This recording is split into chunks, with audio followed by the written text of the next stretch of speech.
It's the week ending Friday the 9th of August, and this is The Week Unwrapped. In the past 7 days, we've seen far-right riots erupting on streets across the UK and counter-anti-racism protests, Kamala Harris selecting Minnesota Governor Tim Walz as her running mate in the US elections, and Snoop Dogg taking the Olympics by storm with multiple appearances at the Paris Games.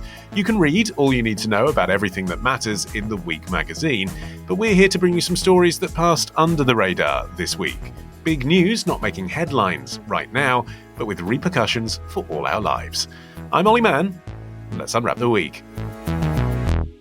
And joining me today from the week's digital team is Irenie Forshaw. Plus, we welcome back freelance journalist and host of the One Decision podcast, Julia Macfarlane. And last but by no means least, the boss man, Holden Frith. And the Olympics is drawing to a close this week. Have any of you been watching? Do you have any highlights you'd like to share? All I've watched is the women's 800 metres, because that used to be my race at school. So that's the only thing that I've seen. Do you watch and think that could have been me? That's exactly what I was thinking. I used to go to the competitions, but I was always a bit like my PE teacher forced me to do it. But I was slightly thinking maybe that could have been me if I'd just stuck at it. Holden, meanwhile, I reckon you're a fan of the Greco-Roman wrestling. That would be irresistible to you.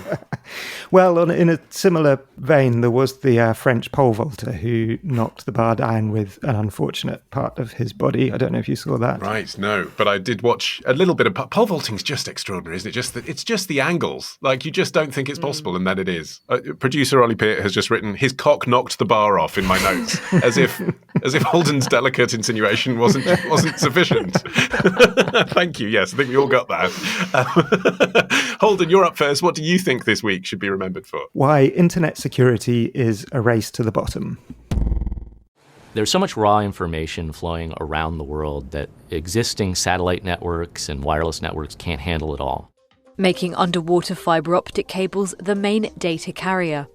And when it comes to installing them, the US is among the global leaders. Data from subsea cable analysis firm Telegeography shows that companies from Europe, the US and Japan have installed more than 85% of the cables. But in 2008, China entered the fray. Policymakers there see it as a very important part of its future economic success. The Wall Street Journal's Drew Fitzgerald there in a video they posted on Monday. Cables, Holden.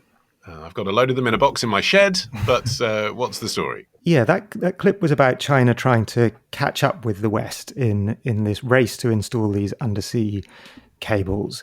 And this week's story is partly about China, but it starts a short hop away where the Taiwanese government said, also on Monday, that the cables which connect Taiwan and its surrounding islands to the internet have been damaged 36 times in the past 5 years. Wow. It's not alone in suffering this kind of problem either. As we speak, parts of Tonga are without the internet and have been for 5 weeks now after their undersea cable was severed at the end of June. And tell me a little bit about these cables. How many are there around the world and who lays them? Because I think a lot of people listening to your answer just then would be surprised that the internet is so reliant on undersea cables at all. Yeah, and it really is reliant. I've seen different figures for how much internet data goes through these cables, but somewhere between 95 and 99%. And given that they carry so much of the world's information, they're surprisingly thin. Most of them are about the width of a garden hose.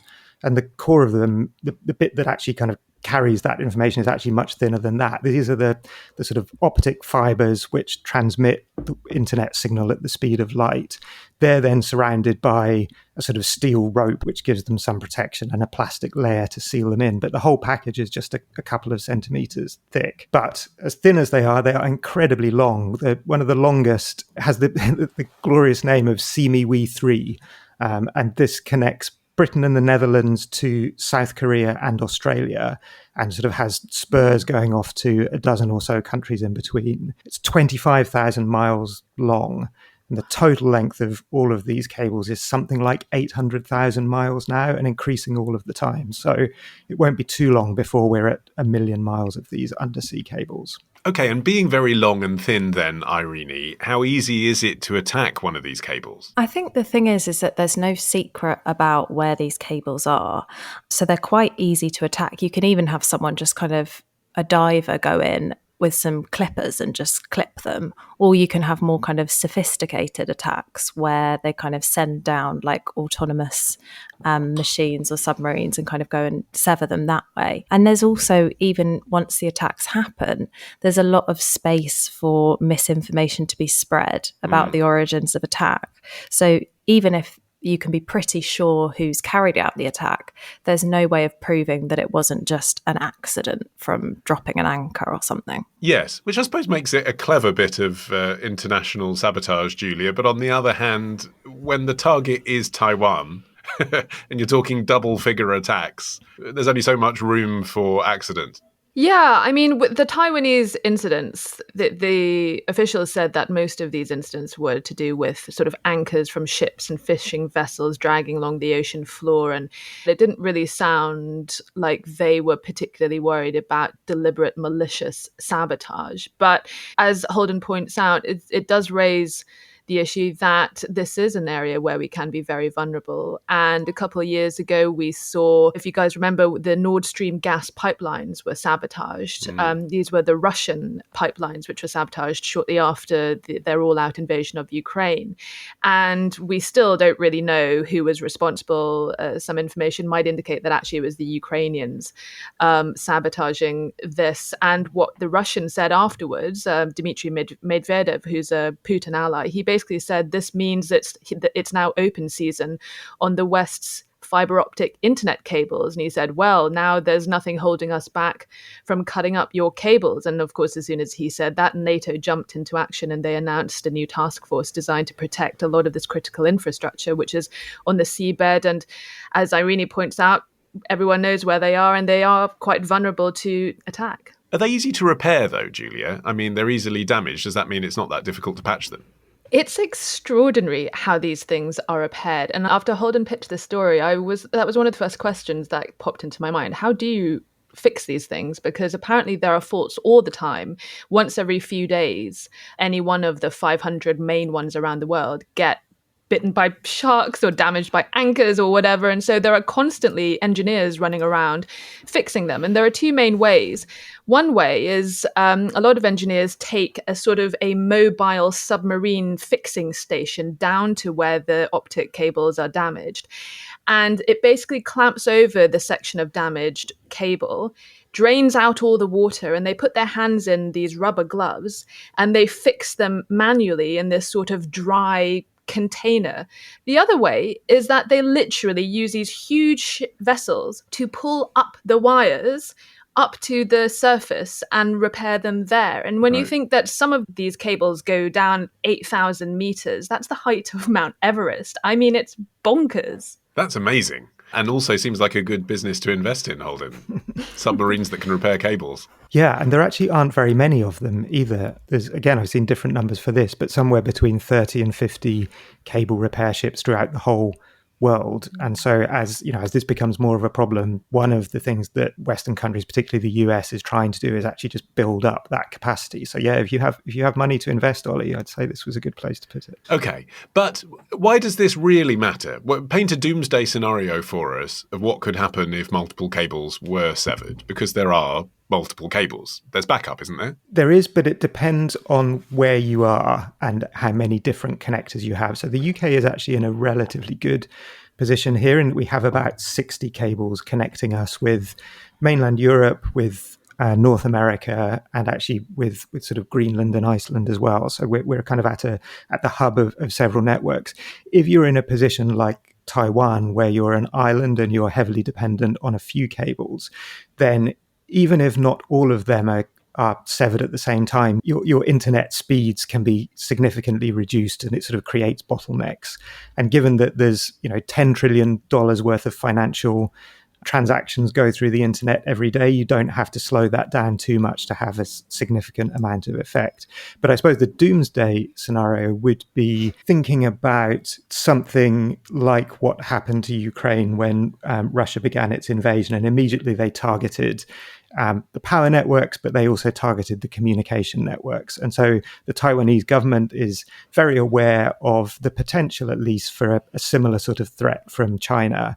And so they are deeply concerned about what might happen if, as part of that kind of hostile act, China decided to sever all of those connecting cables. And for something that is so fundamental to our lives, I mean, the fact that it includes the international financial system, as Holden said there, Irenie, is alarming. But actually, just on a small, if Facebook goes down for a day, that's millions of small businesses that are affected, isn't it? Why is it so fickle? What are the alternatives? Yeah, I think there needs to be major steps as well to kind of, as well as having backup cables under the sea and just thinking of ways to make it more resilient.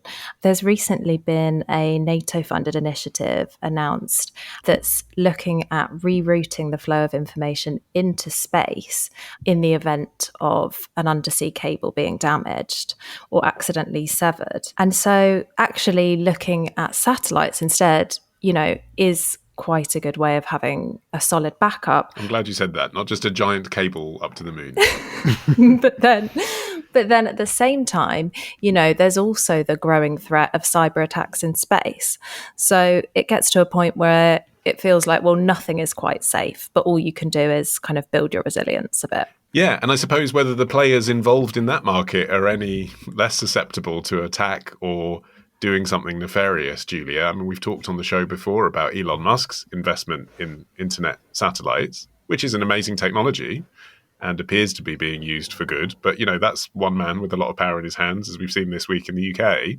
It's not necessarily any more reliable, putting everything in Elon Musk's basket as it is saying, well, we'll rely on the US and China. No, and he is in control of a frightening amount of national US infrastructure. But the other thing about satellites is that they are not as reliable as these undersea cables. The signal can be faulty, signal can be lost, it's not as strong. And that's what's so interesting about these undersea cables. They sound like they are hideously inefficient to lay down and maintain and lay out. But once they're there, they travel at the speed of light and you don't have to really worry about signal failure.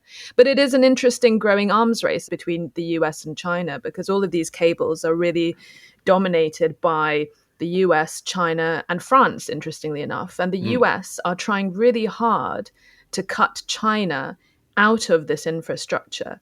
The issue with this is you could end up bifurcating the global network, and they're finding it harder than they probably anticipated because right now, a lot of this important daily repair work on their own cables is done by Chinese-made and flagged ships with Chinese machinery. And so it's very difficult for them to decouple from China, but it is something that they are trying to do. Yeah, with that in mind, Holden, I do wonder whether this whole focus that we've had over the last few years on TikTok and, potentially the Chinese government's ability to access that through the back door is a bit of a fig leaf because TikTok is a tiny proportion of internet traffic, even though it's growing and it's big. And what we're talking about here is the infrastructure of the internet being controlled by the Chinese, not just even the smartphones that we're using to access it. Yeah, it's a familiar story, really, of the infrastructural underpinnings that we all depend on getting much less attention than the sort of shiny surface, even when there's much more to worry about. And even if you're thinking about what NATO does and how national defense systems work, there's a lot of focus on how much money is being spent on things like military jets and tanks and missiles. But if you don't have the communications system to understand what's happening in the world or to target those weapon systems, then you are leaving yourself exposed. And in fact, some of these sorts of attacks probably have already happened. There's a suspicion that at the end of last year, a Chinese registered but Russian operated ship called the New Polar Bear, which had started a voyage from St. Petersburg and made its way through the Baltic Sea, may well have severed 2 internet cables between Estonia, Finland, and Sweden, and a gas pipeline between Finland and Estonia. This has not been proven, and it's very difficult to prove it. But what is known for certain is that all 3 of these cables were severed as this ship went past, and that the damage was consistent with an anchor having been dragged across them. Finland actually wanted to arrest the crew, but the ship was in international waters by the time they worked out what had happened, and then it was accompanied by a Russian nuclear icebreaker through the Arctic Ocean and back to Russia's north coast. That illustrates how this sort of, assuming this was a hostile act, which seems like a reasonable assumption to make, it can be done in a covert and deniable way, and it can cause disruption and it can cause disputes between neighbours and cause a lot of conflict without actually being an overt act of war. And that's the sort of level things are at the moment. That's the sort of thing that the West needs to have a way of dealing with that kind of activity. You were nodding the whole way through that, Julia. Do you think that that kind of tit-for-tat exchange is the limit of where this could go? Because if it becomes mutually assured destruction, if huge superpowers are cutting each other's internet, then no one has the internet, and that's a problem for the whole world, so they just wouldn't do that. Well, it's partly that, but people have asked the question: oh, what happens if Russia snips a few cables and the whole worldwide internet goes down?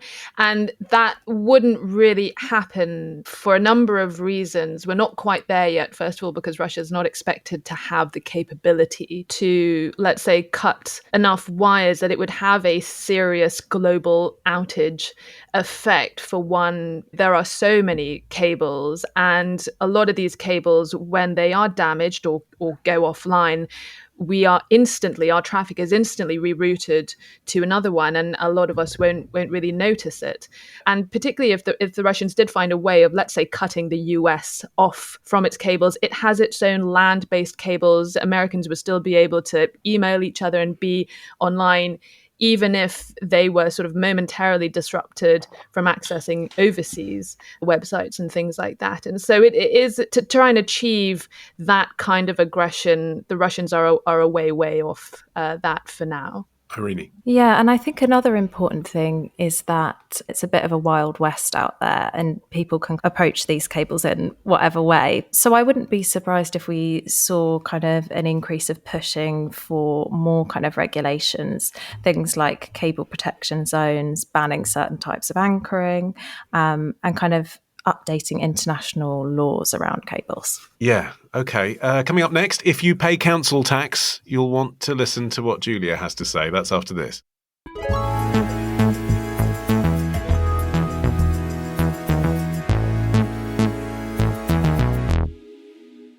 Okay, Julia, your turn. What do you think this week should be remembered for? Could Labour be preparing to take on Britain's most hated tax? There's a report by the Centre for Social Justice think tank I'm associated with think today. Tank. Yeah, thank you.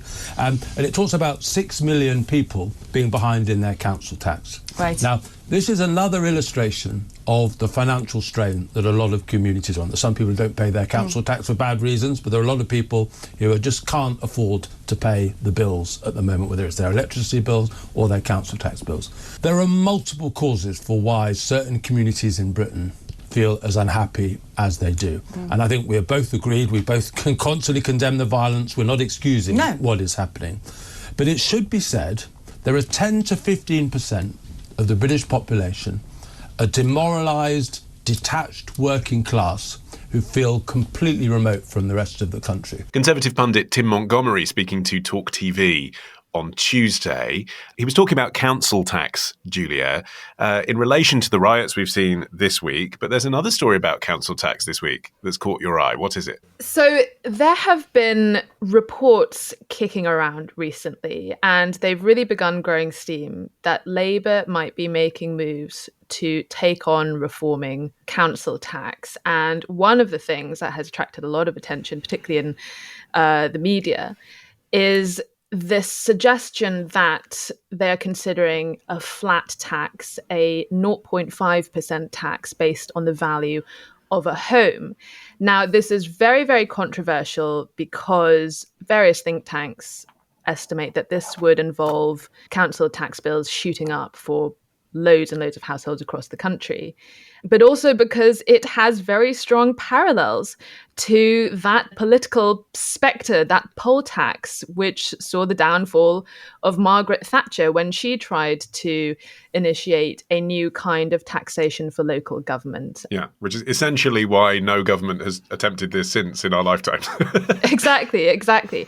But I mean, the issue with council tax is that it's been around since the early 1990s. And it is a very, very backwards, regressive kind of taxation that basically looks at property prices in the 1990s and tries to work out what you should pay for your council tax based on that. And there are obviously huge issues with that, not least the fact that house prices have gone up hugely since 1991, but also the bands that make up council tax. There are sort of 8 bands, and your property will fall into one of those 8 bands. So, Holden, it's quite difficult to disagree that something should be done about council tax when it really, it hasn't been reformed for so long, and those bans were introduced in 1991 and house prices have rocketed since then. But is the question something needs to be done, but what? Or is the question still, even with this Labour landslide, we just can't touch this? I think there's sort of 2 or 3 questions there all tied together, and there has been the sort of long-running feeling that the band need to be reevaluated. If all house prices had risen at the same rate since 1991, there wouldn't really be a problem because, everyone would still be the same relative to each other. But because prices have risen very differently in different places, you now have a kind of embedded inequality in those.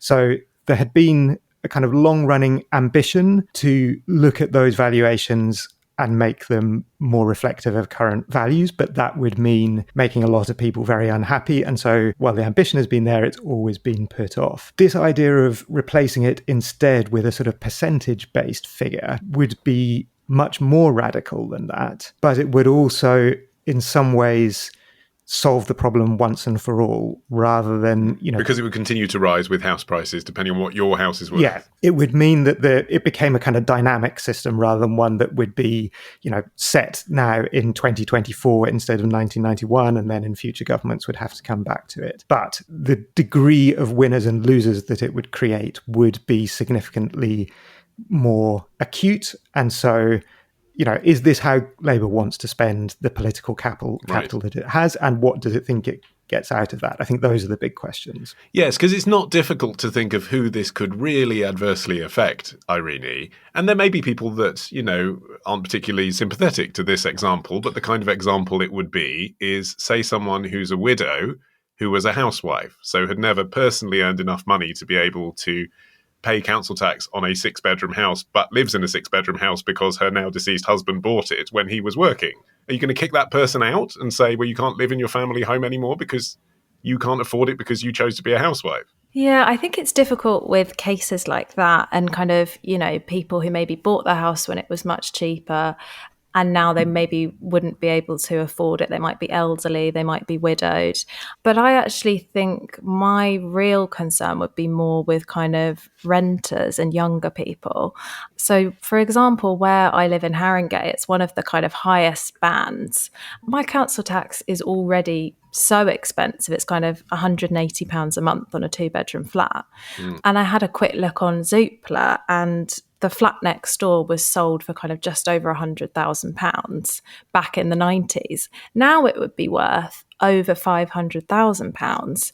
Should me and my housemate have to kind of see like a massive hike? It kind of feels worrying for people that maybe can't afford as much to pay the council tax, rather than those people sitting in their big empty houses. Yes, I suppose there is a progressive answer to that, Julia, not to do Torsten Bell's work for him, but I suppose the answer to that would be maybe the price is decided at the point someone buys or rents the property, so they know then what they're getting into, and then it stays at that level until it's then reassessed when it's sold, whether that's in 3 years, 5 years or 10 years. Yeah, I mean, that sometimes works when you, for example, when you reevaluate your mortgage, the value of your property might still be taken off when it was surveyed 2 years ago at the start of your fixed term. I mean, that happened to me, and 2 years, I guess, is not a huge amount of time. But I think the way our wealth in this country tends to be concentrated, a lot of it is in property. And, there were people arguing all over social media about this when these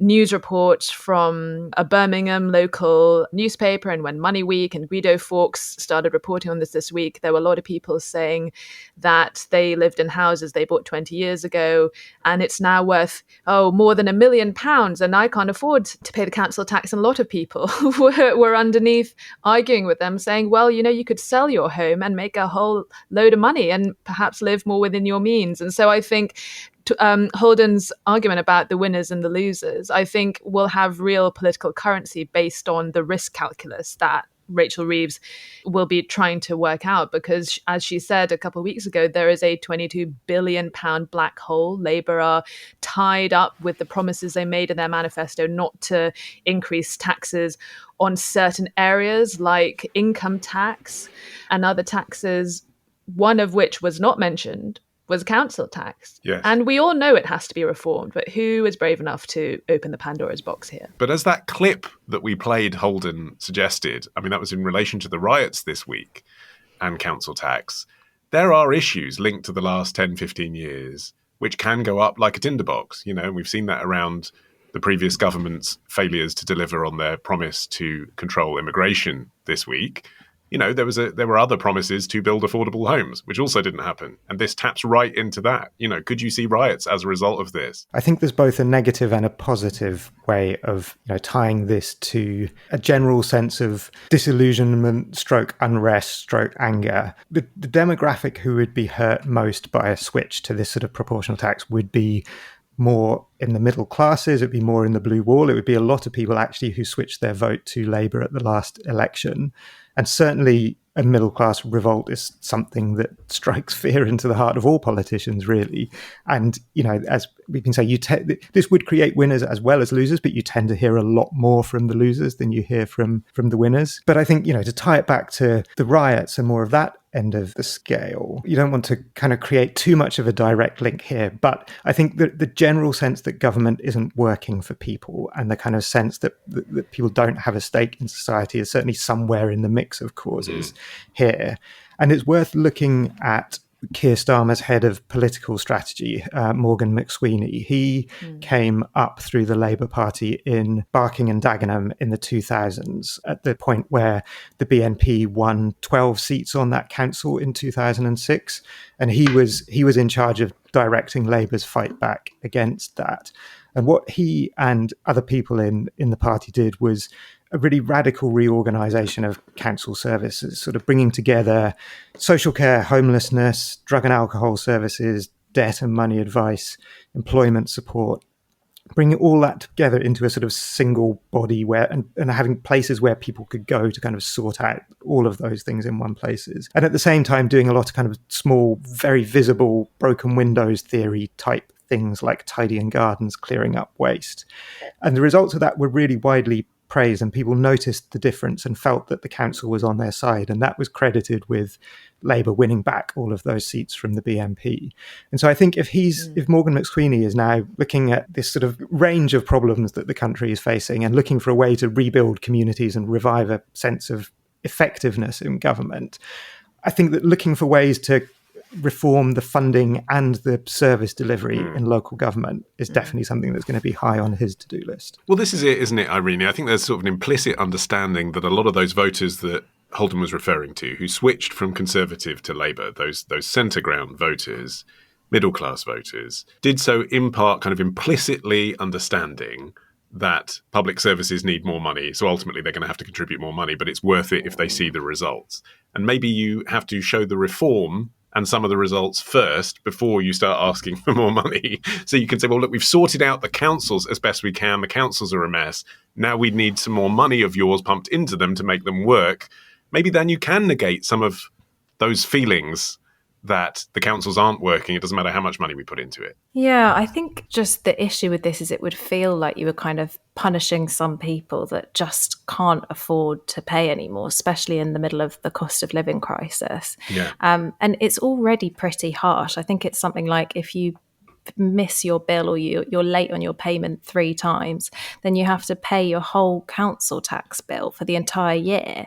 And so what's ending up happening is that people are kind of, in some cases, ending up in prison because not for any kind of crime that they're kind of a threat to society, but just because they can't afford to pay.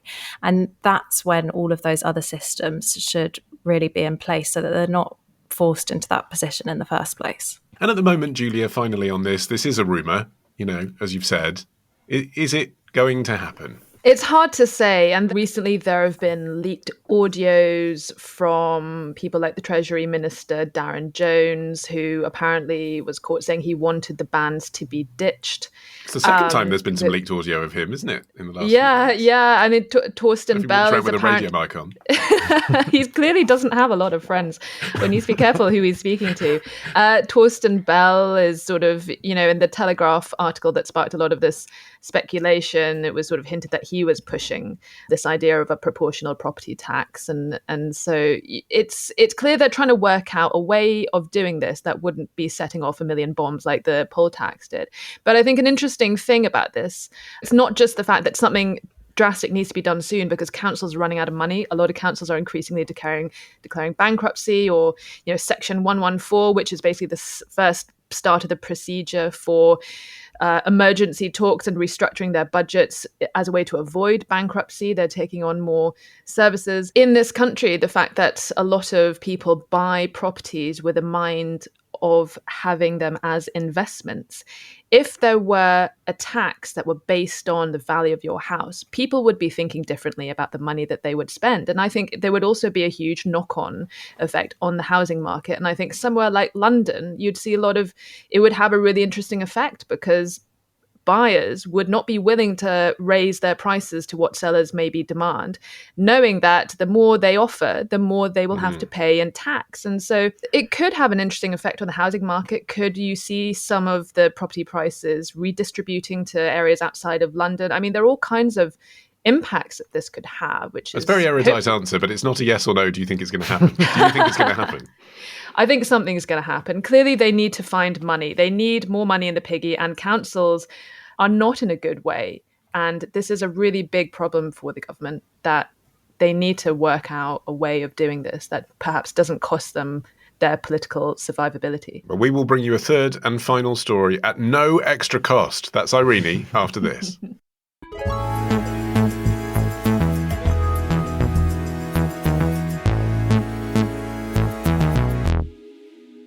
Irenie, you're finishing the show this week. What do you think this week should be remembered for? Sell, street, repeat. Can we break the cycle? They're lost. And nobody stands up and says, what sort of care did this person have? Why have they been allowed to get to this point? And I think that's important. Because it's appalling in Wandsworth, but it's all over our prison system. Just Wandsworth manages to get to the top of the pack for awfulness. Chaplain Liz Bridge speaking to Channel 4 News on Wednesday. A prison story, Irenie. What's been going on? Yeah, so at the end of last week, new government figures were released, revealing that the number of people released from prison into homelessness has soared by a third in a year, despite the government putting in place a new scheme to house departing offenders. And the news comes off the back of the previous government freeing up 10,000 prisoners for early release in what was a bit of a chaotic emergency scheme because prisons had reached a breaking point. So when you say released into homelessness, that's not the plan, is it? They don't leave prison with a sleeping bag, or do they? Well, the idea is, so the scheme to help them was that they would get 12 weeks of accommodation, but actually because it was done at such a last minute and was such an emergency kind of scheme, it's quite difficult to find the beds in time. So a lot of people ended up not having anywhere to go.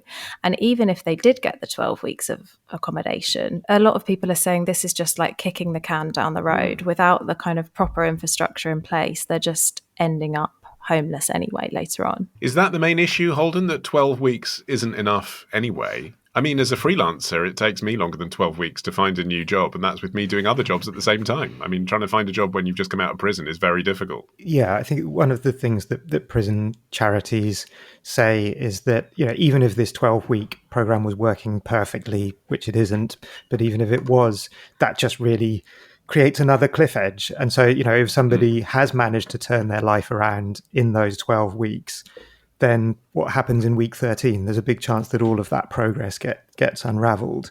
That program is itself a sort of sticking plaster on a system that was already really meant to be addressing this problem. You know, local councils are supposed to be housing prisoners who are at risk of homelessness, and probation officers should be connecting prisoners with that help as their release date approaches. But prisons, probation officers, councils are all very stretched, and prisoners themselves may not be in the best position to kind of navigate that bureaucracy. So I think part of the solution has to be making these services easier to access, and then just kind of addressing the sort of base level service provision that's available. And I suppose, Irene, these people, obviously we're talking in a way that is sympathetic to what happens when you leave prison, but nonetheless, these people by definition are criminals. They're people who are susceptible to criminality. So then putting them in a position where they're sleeping on the street sounds like a recipe for reoffending. Yeah, and it's a bit unfair, really, because we've seen that a huge number of people are being recalled to prison, not for reoffending, but for actually just breaking one of their release conditions. And it's really difficult to kind of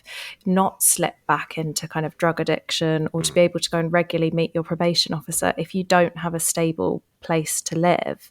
And, there's been figures that homelessness raises the risk of reoffending by as much as 50%.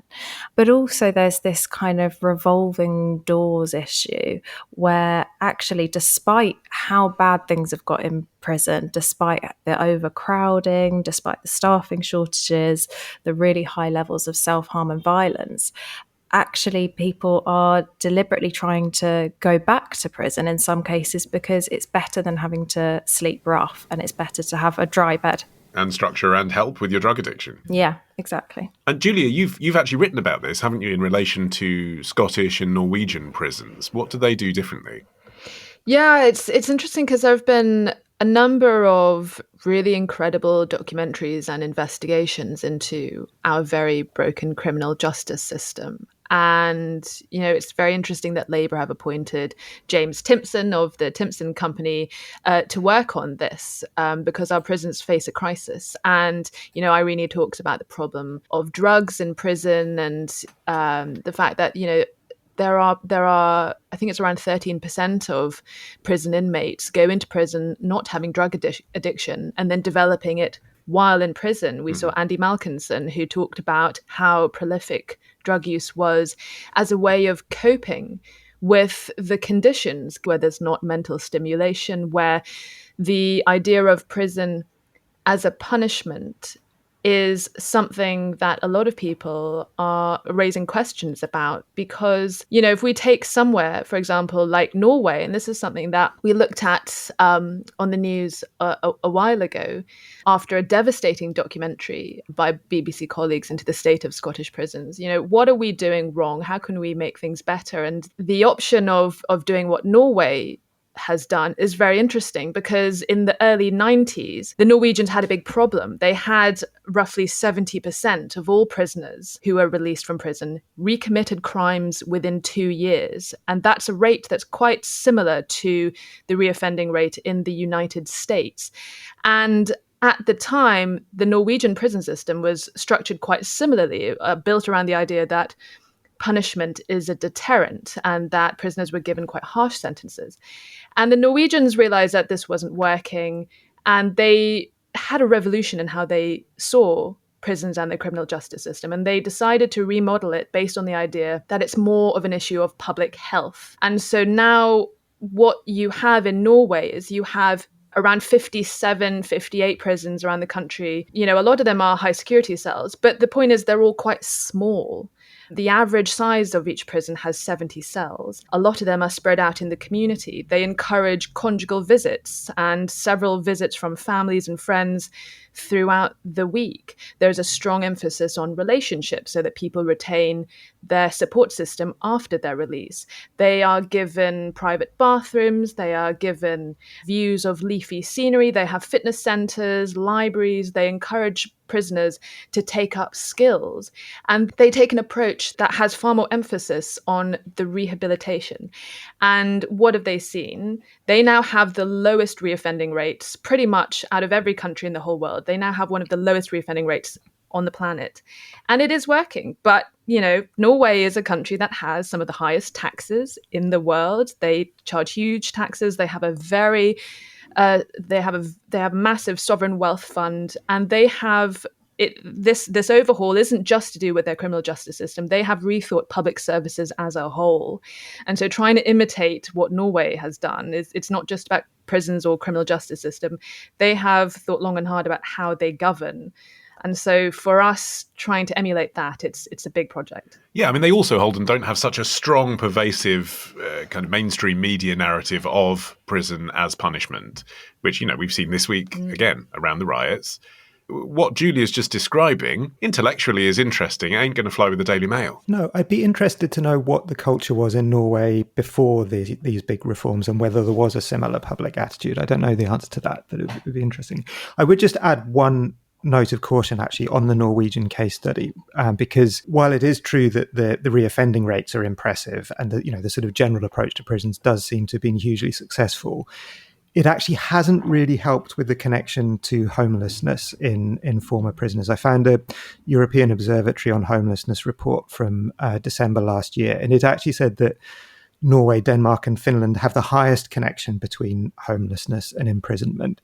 And it did suggest that it's possibly because there isn't much homelessness caused by poverty in those countries because of the general strength of the social safety net, and also because the sort of people who find themselves in prison, even in countries that imprison relatively few people, tend to have what's called rather euphemistically complex problems. And so you end up with those two groups being kind of almost by nature just tied together very, very closely. So I think that does just show that this is a very difficult problem to solve, even when a huge amount has been invested in it. You can entirely understand why people would look at what's been happening in English towns over the past few days and think prison is an appropriate response. And there seems to be a strong sense that the swiftness of those prison sentences coming down is part, at least, of what has curtailed the violence for now. But looking into the long term, I think you would have to say, if you're taking someone who has racist views and clearly already has a propensity to violence, putting them in prison for 3 years, are they going to come out of that experience sort of, converted to the merits of a multicultural, peaceful society, or are they going to have gone further down that wormhole? I suppose prison reform is such a huge topic, though, Irenie, but in relation to this, more homeless people, regardless of where they've come from, there are things that can be done through homeless charities and organisations and volunteers which don't involve reforming prison. Yeah, and it just talking about that made me think about how, the answer isn't, we seem to have taken almost the exact opposite approach. Like, it made me think of Chris Grayling's disastrous reforms back in 2014. He tried to ban prisoners from even being able to read books. So I think there has to be kind of a different approach. The Tories, we have to look at this in context, and we've had over a decade of austerity. You can't keep cutting everything, but then at the same time wanting to appear tough on crime and also increasing custodial sentences. So the two things can't go together. You kind of need to look at the rehabilitation side of things. Otherwise, we end up in a crisis that, they've had a lot of warning that this was coming. And, we end up in the mess that we're in now. It is worth saying as well, there's an economic argument for the sort of Norwegian style reform, in that they do spend twice as much per prisoner on each place. Kind of a lot of that goes into training, but also higher quality of facilities. But because they imprison a third of the number of people per capita as us, they actually do spend less on keeping people in prison per head of population than we do in the UK. What you've got to remember as well is that they're not suggesting kind of letting out all of the kind of like violent and really dangerous criminals. This is for people who have been convicted of lesser crimes, who have already served quite a lot of their sentence.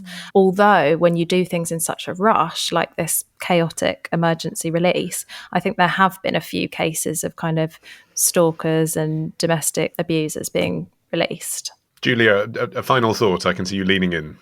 Yeah, I think another issue is that we have become better in this country about talking about mental health issues, but we haven't really gotten any better about dealing with it. And one of the things that Andy Malkinson talked a lot about when he came out of prison, when he was released. This is the man who's wrongly convicted for a number of years. Exactly, yeah. And he talked a lot about the number of people he saw in prison who should not have been in prison because they had mental health issues.